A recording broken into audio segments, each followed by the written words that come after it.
लोग पढ़ेंगे mechanism of air condition, यानी एसी के बारे में पढ़ेंगे। एसी वर्क कैसे करती है। जो देखिए एसी में होता क्या है, एक कंडेंसर होते हैं, एक मतलब एक कंडेंसर एक कंडेंसेशन होते हैं, और एक इवेपोरेटर होते हैं, दूसरा कंप्रेसर होते हैं, और एक एक्सपेंशन वैल्यू होते हैं। एसी जो काम करती है वो कैसे कैसे करती है, एक कंप्रेसर कर रहता है उसमें, एक इवेपोरेटर, दूसरा कंडेंसेशन और एक्सपेंशन। एसी में क्या होता है, ये कंडेंसर का काम क्या है कि गर्म हवा को बाहर फेंकता है। एसी देखिए दो भागों में बीच डिवाइड होता है। एसी मतलब क्या होता है, बंद कमरे को ठंडा करने में उपयोग होता है। तो क्या करता है, गर्म हवा को बाहर फेंकता है और इधर ठंडा हवा को अंदर करता है। तो होता कैसे है, यहाँ पर क्या होते हैं, जैसे यहाँ पर कंडेंसर में क्या होगा, हवा गर्म हो रही है, हवा गर्म होती है तो उसको क्या करता है, अंदर की तरफ ढकेलता है। एसी जो भी ठंडा करता है, ठंडक पहुंचाता है आपके रूम को, कमरे को, जहां भी एसी लगाते हैं, तो वो करता क्या है कि वही हवा को बार बार घुमाता है। एक्चुअली में वो बाहर से हवा नहीं लेता है। जैसे बहुत सारे सोचते हैं कि जो आधा वाला पार्ट पोर्शन फेंका हुआ है, मतलब बाहर है लगा हुआ है, वो क्या करता है, एटमोस्फेयर से हवा खींच के अंदर डाल रहा है। एसी बार बार वही हवा को क्या करता है, घुमाते रहता है कॉइल की मदद से, और उसमें गैस के जो गैस डाले जाते हैं, बताते हैं भी, वो गैस क्या करते हैं, एब्जॉर्ब करते हैं, उस मतलब गर्मी को सोखते हैं और ठंडक प्रदान करते हैं। देखिए कंप्रेसर का काम क्या है, कूल हवा को वापस लाना और उसको जो गर्म हवा उसको मतलब निकाल के बाहर निकालना। और फिर क्या होता है, बाहर से हवा ऑब्जर्व करके वो एक्सपेंशन यानी फैलते हैं, हवा क्या गुण क्या है, फैलता है। तो फैलते हैं तो ऑपरेटर क्या करते हैं, उसको फिर ठंडा करके गैस की मदद से उसको अंदर ढकेल देते हैं। अब होता क्या है, यहाँ पर जो ठंडक करता है, तो देखिएगा जब हवा ठंडक हो जाती है तो क्या करता है, मतलब एसी में छोटे छोटे बूंद बन जाते हैं। तो ये क्या होता है, इवेपोरेटर में छोटे छोटे बूंद बन जाते हैं, तो ये पानी का वाटर ड्रॉपलेट बन जाते हैं। वाटर ड्रॉपलेट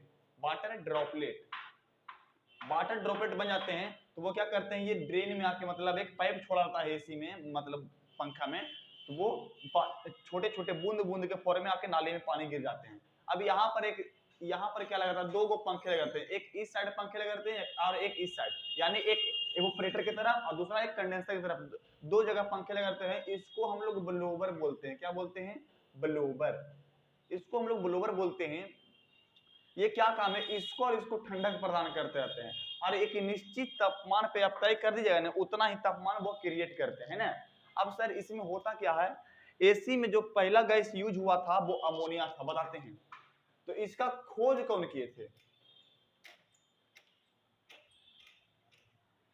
इसका जो खोज किए थे उनका नाम था ब्लिस कैरियर। एसी का जो खोज किए थे उनका नाम था ब्लिस कैरियर। एसी का जो खोज किए, डिस्कवर ऑफ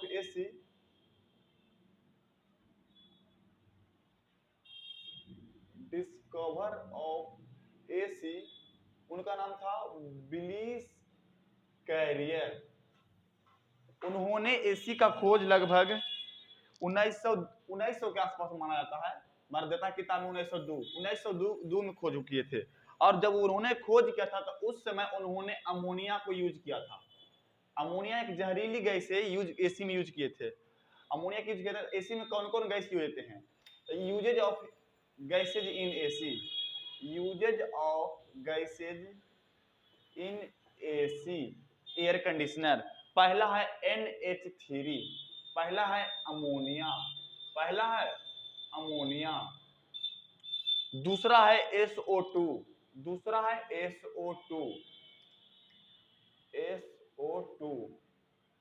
सल्फर डाइऑक्साइड, और तीसरा है CFC, और चौथा है R22, इसको हम लोग प्रोपेन बोलते हैं।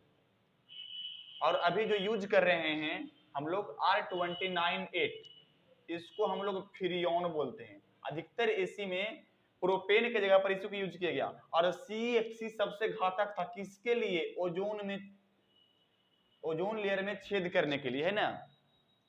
अब एसी में उसके बाद देखिए एक और गैस यूज होता था पहले, methyl CCl2F2, di methyl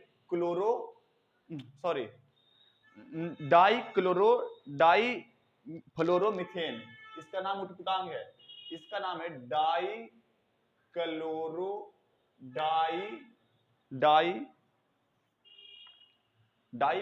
fluoromethane, fluoromethane है ना। ये बहुत खतरनाक गैस था और अभी हम लोग एसी में यूज करते हैं वो फ्रीओन है। अब देखिए एसी को टन में मापा जाता है, एसी को किस में किया जाता है यूज, टन में। होता क्या है, जैसे एसी को 1 टन 2 टन 3 टन, तो 1 टन 2 टन 3 टन जो बोलते हैं तो मतलब टन हम उसको बोल सकते हैं, जैसे बोलते हैं कि वो 1 टन बोल रहा है तो 1 कमरे की, 2 टन बोल रहा था 2 कमरे को वो क्या करेगा, ठंडक प्रदान करेगा। और एसी हमेशा देखिए वर्क करता है, वो बंद कमरे को ही ठंडा कर सकता है, खुला कमरे को नहीं। एसी हमेशा बंद कमरे को ही ठंडा कर सकता है, क्योंकि उसको जो कॉइल वर्किंग है वो बहुत तगड़ा है और उसको टन में मापा जाता है ना। अब एसी में जो रहते हैं उनके लिए क्या बीमारी, उनको कौन कौन हो सकती है, उनको होगा वोमिटिंग की बीमारी, नौजिया की बीमारी, नौजिया वोमिटिंग कफ के, फिर एनर्जी केमिकल, स्किन पर एनर्जी लगेगा, स्किन पर मतलब एलर्जी होगा, जैसे आप एसी से बाहर निकलेगा धूप में आपको क्या लगेगा, चिलमिलाहट लगेगा पूरा, क्योंकि एसी का वही काम है। अगर आप एसी में रहते हैं तो आप हमेशा एसी चाहिए। अब हम लोग किसान पुत्र हैं, हम लोग किसान का बाल बच्चा है, तो एसी का यहाँ तो पंखा चलता है, ये ना करकट के नीचे चेहरा काला हो जाता है, शकल से पूरा एकदम करिया हो जाते हैं। अब देखिए बहुत सारे बात है, जैसे एसी एम्बुलेंस में भी एसी सर्विस दिया जाता है, तो उसमें क्या होता है, उसको बाहर सर्विस करने के लिए, इंडिया की बात नहीं बोल सकते हैं, हम बोल रहे हैं सऊदी अरेबिया के बाद, वहां R22 ही यूज होता है एसी में, है ना। और इंडिया में तो कुछ फ्रीओन भी हो जाता है। और सबसे बड़ा अजूब की बात यह है कि इंडिया में एम्बुलेंस फसल रह जाए कोई दिक्कत ना है, और सऊदी अरबिया में एम्बुलेंस सर्विस जानते क्या है, हेलीकॉप्टर से है। तो इसके बाद